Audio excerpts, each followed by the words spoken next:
afraid of Muslim people anymore. The war on terror propaganda is not working. I've met a lot of Muslim people at this point in my life, and almost all of them were extremely kind, and a lot of them were super disciplined and focused, which is something that I respect a lot as a wrestler. Some of my favorite mixed martial arts fighters like Khabib Nurmagomedov are devout Muslims. Nowadays, we have white boys in the rural Midwest rooting for Muslims every UFC fight night. You're not going to be able to convince us that these people are evil and that our tax dollars need to be spent on bombing them. And you know who hasn't always been kind and friendly to me?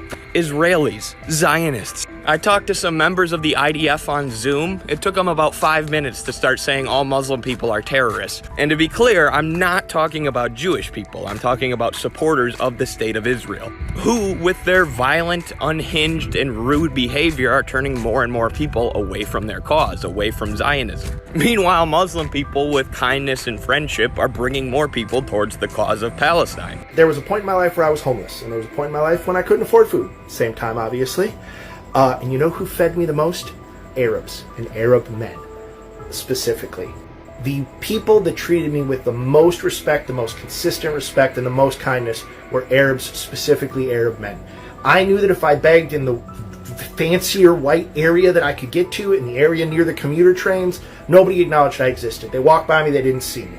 And if you can't afford to give someone something and you don't want to make eye contact, whatever, I'm not here to police how you interact with people. But these were people I knew could give. These were people I would see go in and pull out a wad of money, and I'd be like, hey, can you buy me something? They'd be like, I don't have money. And it's like, okay, whatever, like, you don't have to give me anything. But they never would, like, they rarely would.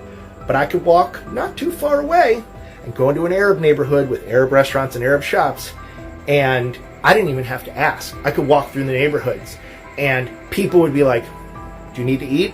They never asked me if I was hungry. They never asked me if I had money. Do you need to eat?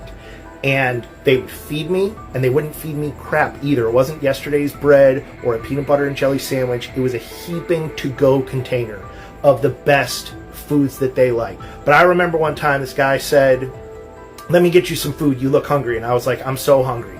And he brought me food, and he brought me an entire pitcher of water to sit and drink, because it was not the best day and I needed a lot of water. And every time he saw me, he waved me down and he was like, do you need food today? And I was like, I do, I need food today. And sometimes I'd say, somebody else fed me, I'm good. And he'd be like, okay, come by for dinner. Like, that man always fed me. I remember this one guy who owned a restaurant like across the street and like half a block down, and he was like, is he feeding you every day? And I was like, oh, I'm in so much trouble. Or he's in so much trouble and I don't want to cause any problems. I was like, yeah, he feeds me every day. And he was like, no, I feed you half days.